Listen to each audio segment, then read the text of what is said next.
Jumbo, fellow adventurers, Mike Dooley here with a spiritual tune-up on reincarnation. I have visited this before, so check out the archives either in Instagram, Facebook, or YouTube, and you'll find a whole episode dedicated to reincarnation. But those questions keep popping up. They're a lot of fun. So I thought, hey, let's do 2.0. If a question comes to mind as I'm speaking to you today, jot it down either on Facebook or Instagram if you're watching this live, and perhaps I'll do 3.0 tomorrow or at some near point in the future. So today what I'm going to do is I'm going to answer four different questions very briefly on reincarnation. The first of which is, do we keep the same personality when we return? Well, this goes straight to the heart of the question about reincarnation. And yes, because we're talking about it a second time, we do return. Although, let me clear it up, reincarnation is so not what we typically think it is. Because time is an illusion, it's not like there's this linear equation where you pop in and out of the timeline as you grow and evolve, forever marching into the future. Time springs from an eternal now. So you could pick your next life in the past or on a different parallel tangent, and it is not exactly what it seems. Further, to kind of break the mold here, when Mike Dooley goes beyond and decides, hey, I want some more of that action, some more time and space, I think I'm going to come back as, John Doe or maybe Jane Doe, because we come back in every shade and form and color and inclination for all the different adventures that are possible for each of these masks that we wear. But if Mike Dooley comes back as Jane Doe, and now Mike Dooley lives a life as Jane Doe, is Jane Mike? Is Mike Jane? Aren't there two different unique expressions of the divine now? And yes, there is. So it's not like Mike Dooley comes back as Mike Dooley, as Mike Dooley, as Mike Dooley. So reincarnation, does it exist? It's a yes and a no answer. Yes is closer to the truth, but no, it's not what you've been thinking. Now, to the question I'm answering first, do we keep the same personality? In spite of what I just said, this is not a contradiction. Yes, we essentially keep all that we gathered, all that we learned, skills, trades, talents, things that we were lit up by. This makes who we are, this continuing body of work, metaphysical body, and we take it with us. So we very much have a similar, highly similar personality in our so-called subsequent incarnations.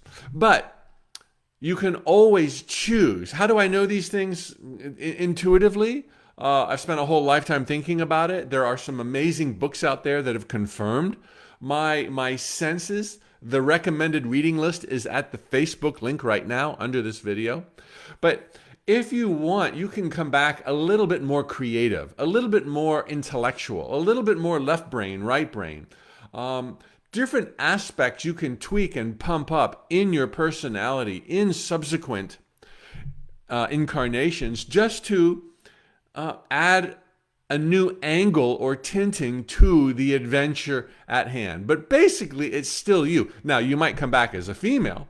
You might come back as transgender. You might come back as whatever you came back as. It would be a function of your desire to come back in that form for reasons that would be from the highest order of love and that would make sense to you prior to the decision.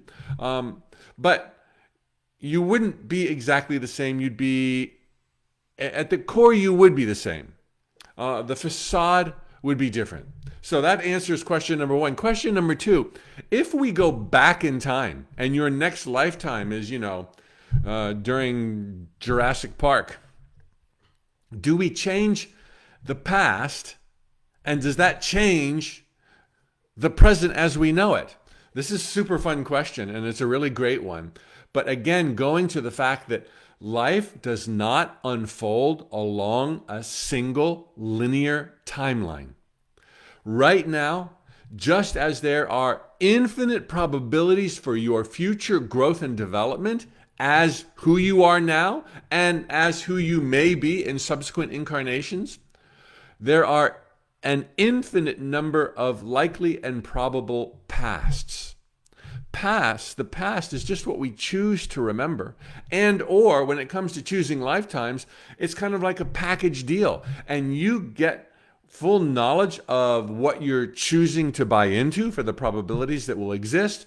And in ways I can't comprehend with a brain on a timeline, our incarnations may well come with a prefabricated past, history, DNA, lineage, ancestors, etc. Here's something that really blew my mind in self-reflection after a really wild dream I had. Sometimes we have dreams that are very much rooted in our present existing life, and we try out different possibilities, have different arguments, learn stuff, grow stuff, bring it back to the here and now.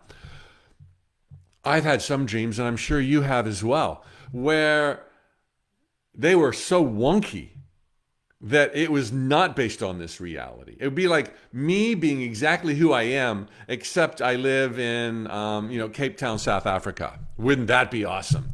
But if I lived in, say, Cape Town, South Africa, I wouldn't be exactly as I am right now. I mean, maybe I'd have the same family, maybe not. If I have a dream where I'm living in Cape Town, South Africa, and I'm not at some future point in this lifetime, and other parameters like spouse, partner are all different, that tells me that it is a manufactured experience in my mind for lessons and adventures I will have that will enrich this here and now, because they are so divergent of one another. Could it be a parallel? In my example, no. Okay, I know about all that stuff. It's none of those things. It's a dream bubble I've created. And I've had several of these dreams that came with a built-in memory. Not only was the dream incredibly wonky and impossible based on life as I know it right now, or any derivation thereof, but it had a complete memory of childhood, of earlier experiences, of introspection, of decisions made. And it was just like, that dream bubble came with a complete past to give my circumstances in the dream traction and meaning so I could have lessons that it would enrich this lifetime. Well, why not? If it's all a holographic experience and these illusions of time and space are, no more than wispy thoughts, why wouldn't we be able to cart around different memories for different purposes? And so the question is, if we have our next lifetime in the past, will that change the past and therefore change the present and therefore change the future? Which past? Which present? Which future? The answer is no for all practical purposes, because there's more than one past. There's an infinite number of pasts. Okay. What's most important is that you understand this lifetime and not let these concepts blow your mind to smithereens, nor make you think that life is too complicated to fully grasp. Your life and your joy today, or its absence, is completely figure-outable. All right? And then the last question number 3, do we know our upcoming lessons and challenges before our lifetime? Well, sure, we choose them. And if we don't choose them, the only other exception is through misunderstandings that were not resolved in a lifetime. When there's a misunderstanding to truth, it pulls us. We're curious. We know something's not right. We poke it. We criticize. We're drawn to it. People who are very racist, just as an example, racist person, they're drawn, they're bothered. They don't like it. They don't like people of color. They don't like people that are white, or they don't like whatever. They're drawn to it. And that fascination and that displeasure and that dis-ease that they have will draw these circumstances to them in this lifetime and in their next lifetime. That means that lesson that's unresolved in this lifetime, through misunderstanding, will reappear because they manifested it, because they were dwelling on it in this lifetime to bring it about in the next lifetime. That And or we specifically choose, I want to have more courage. I want to feel more love. I want to be more creative. I want to set myself up so that I can soar like I have never soared before. So you pick challenges and lessons. Question number 4. Can we program our next lifetime?